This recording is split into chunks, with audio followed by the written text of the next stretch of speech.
All right. So, hey, everyone. I'm Jacob Flood. I'm the co-founder of Eno. And Eno is Fitbit for your brain. So we're using the latest generation of neurotechnology to provide our users the data, the motivation, and guidance that they need in order to improve their cognitive and their mental health. So where we come, I spent the last 10 years researching the science of productivity.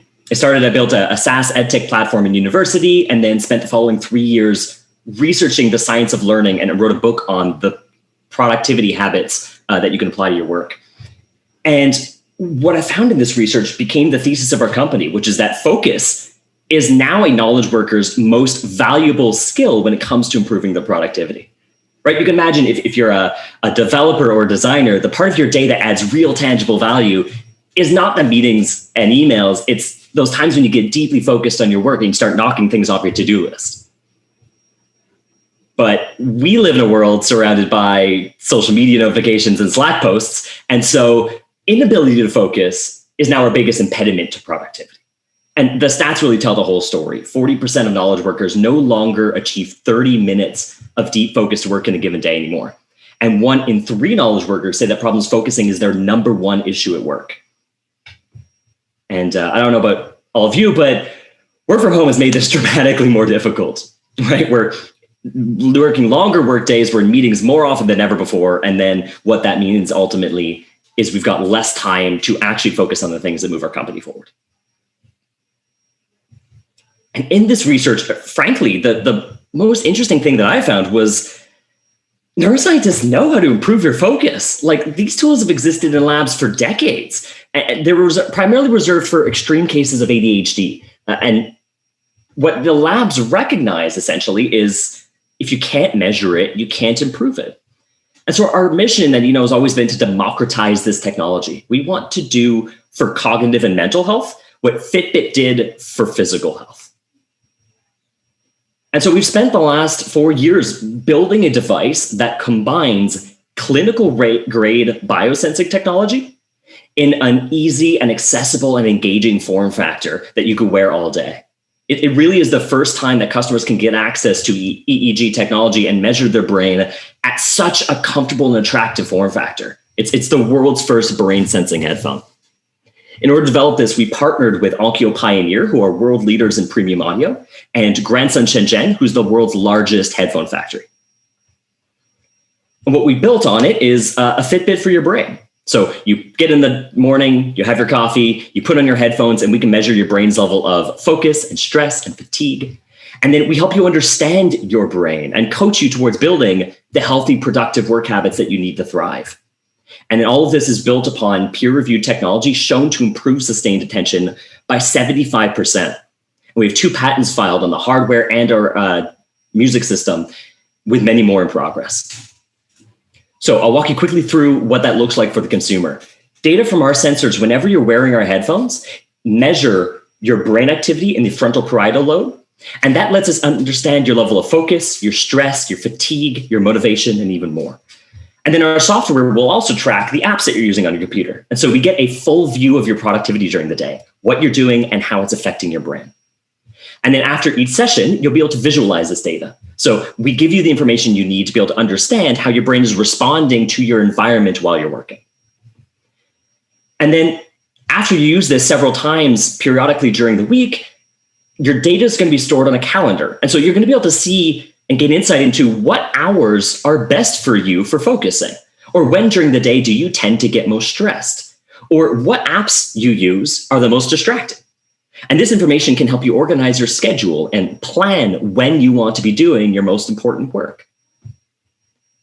And then over time, as you use this for months and get hundreds of hours of data into our system, we can help you understand how your brain changes throughout the day. So we offer tools to improve your focus and mental health based on this data. So the first version of this is what we call our Neuro adaptive music. These are audio soundscapes designed by neuroscientists to help you focus better. And this technology built upon peer-reviewed research shown to improve sustained attention by 75% on average while listening to it. And those benefits persist even 6 months after you stop using the product. Here is a quote from one of our users. They're a writer-producer for Amazon Prime Video, and they called our product one of the finest things they've ever tried for focus.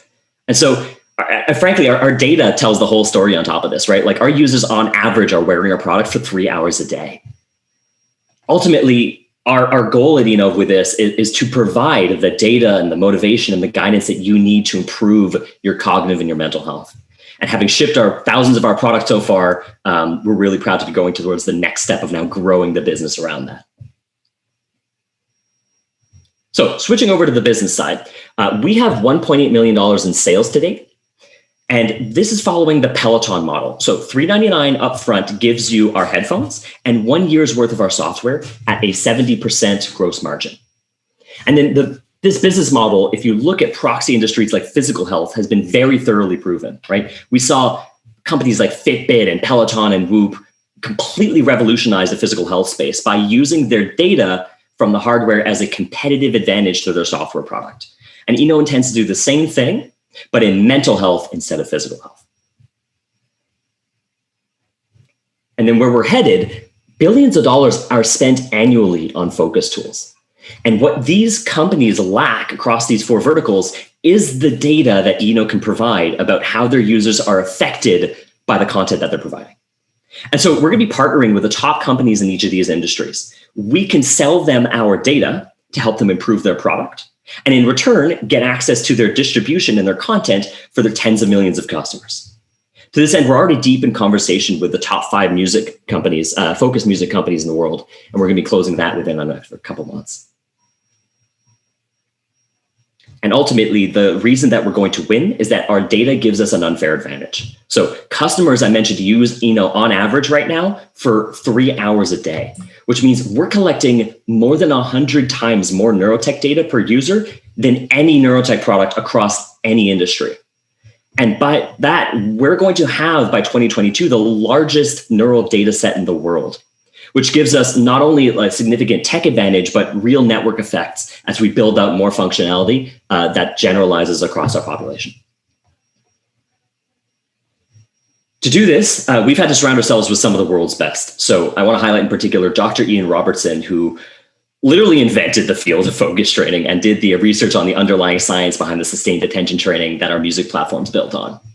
Onkyo are global leaders in manufacturing audio, and we're partnered with them on the hardware side so we can focus on what we do best and they can take care of the headphones.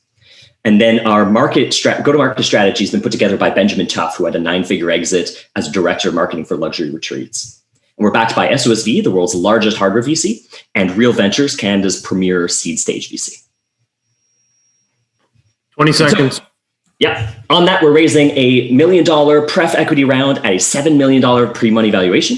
800,000 of that's already committed by Real, SOSV, and members of Ange Quebec. And so we're looking for a few additional angels that can add value, especially on the go-to-market side. That's going to help us kick back into gear our revenue engine that we've already shown and demonstrated through our 1.8 million in sales to date. And we want to be able to grow those numbers beyond and put effort towards our AI that will be powered by the world's largest neurotech data set.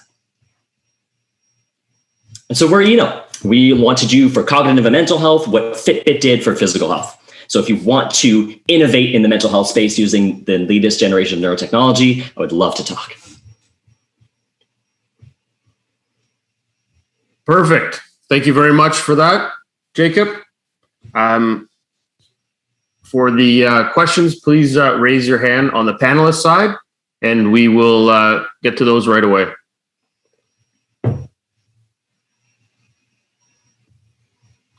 Alan, go ahead. Hey, Jacob, how you doing? Good to see you again. Question for you with respect to your revenue side of things. Can you talk about what your quarter over quarter growth rate has been over the last year? So just sort of take me through each of those quarters and what that growth rate has been, or where are you guys on the revenue side of things? Yeah. So giving you a timeline, 4 years ago, we launched a pre-order campaign for our product, raised $1 million on there. And then since then, marketing and sales hasn't been our priority. We've been focusing on delivering the product and getting to the point where we could ship thousands of units. And we're now there. So we've shipped 3,000 units so far. We have another 2,000 that are coming very soon. And so the quarter over quarter growth hasn't been a priority because we haven't turned back on our revenue engine since that original campaign. So I can say that we had a 300% year over year growth from 2019 into 2020 as the pandemic hit and people were looking for these kinds of tools. And since then, it's been relatively consistent at about $10,000 a month. We haven't been working on growing the revenue, and that's what we want to be doing with this raise.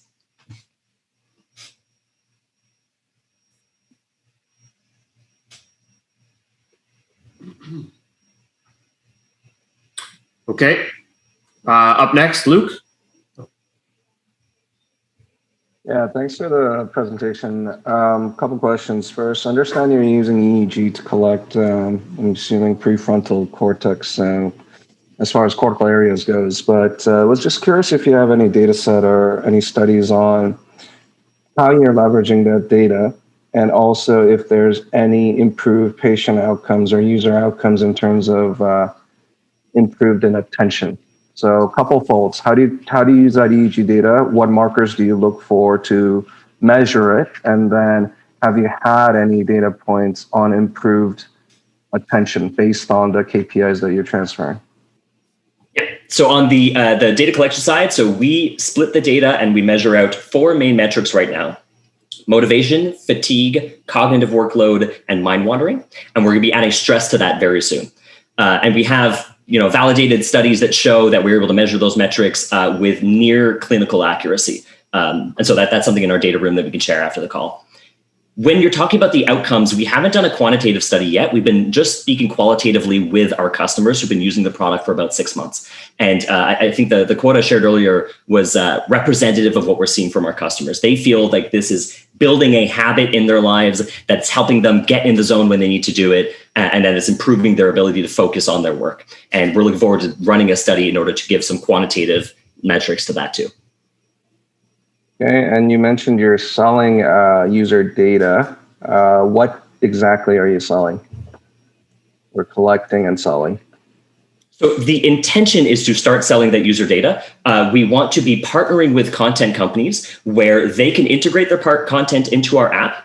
And then once the users use that content, we will tell the companies how that content affected their neural state. And as a result, something like a Headspace, for example, would be able to see when during their session the users start mind wandering. And that would help them improve their meditation content by understanding the effect it has on these users. We don't have that partnership set up. We're looking to get the integrations with focused music companies within the next couple months, and then to bring on a meditation company before the end of this year. And then in 2022 and beyond, we'll be focusing on the brain training companies and the time tracking companies. And last one, what's your sensitivity and specificity, accuracy versus, let's say, a full-size clinical EEG cap? So that's going to depend on which metrics we're talking about, and it's a little more detailed than I think we should share on this call. We have some studies on that in our data room. I'll share those with you after the call, and we can speak a little more detail about it. Great, thanks. Perfect. Thank you, Luke. I think Mira wanted to jump in with a question. So Mira, go ahead. I can't hear you. You're on mute. You're right. I was. I was saying nice to see you again, Jacob. Likewise. Great to see all the progress you're making. Great partnerships in place. I see your business model and I've heard what you said. Did I miss, or can you reiterate whether there are any like B2B partnerships that you're using, or is it more of a B2C model? I wasn't clear on if you're leveraging any like corporates. Yeah. So about 90% of our sales to date have been B2C. 10% were corporates who are buying, 10 units, 50 units for their company. And I see those as just 2 different distribution avenues to essentially the same end user, which is our knowledge workers that we understand and develop the product for. Separately, the B2B partnerships, the way that we think about that is more to do with the integrations that we can get into our company on the back end with those data partnerships that I mentioned. So we're going to be launching one within the next few months on the focus music side. We want to get meditations integrated, and we've had a lot of reach out on those.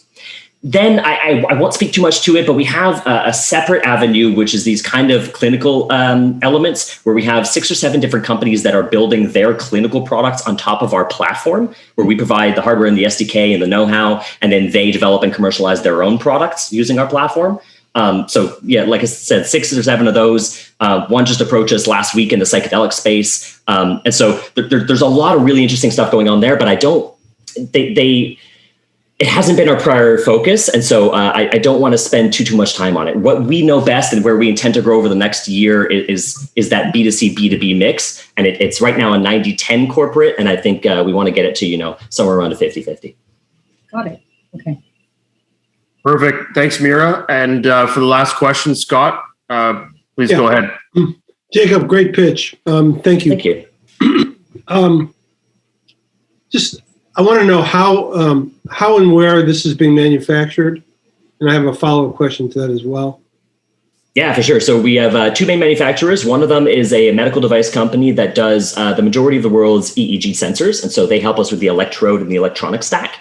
And then we have a separate factory, Grandson Shenzhen, which is the world's largest headphone factory. They do headphones for Panasonic and Harman Kardon and Onkyo. And we're working with them through a partnership with Onkyo. The both of them are situated in Shenzhen. And so we have a production manager there on the factory floor. And my co-founder spent the last 3 years working with them to set up that supply chain. And what type of IP protection do you have? So we have the patents that we filed across Canada, US, and China. We have our trademarks that we filed across the same countries. And then with our factory, we have a specific manufacturer's agreement that prohibits any sort of IP theft on that side. The rest of it is where you want to be putting the most emphasis on your IP protection is on the way that your software is working. And so our factory never gets access to any of that. We upload a firmware that just passes the data to the device, and all the computation is either done on device or in the cloud. And so nobody who of our partners on the manufacturing side have ever seen any of our software or any of our data. And that's where we think the majority of our IP lies. Thank you. Perfect. Thank you very much for that. Jacob, great job. Thank you. Thank you. Take care.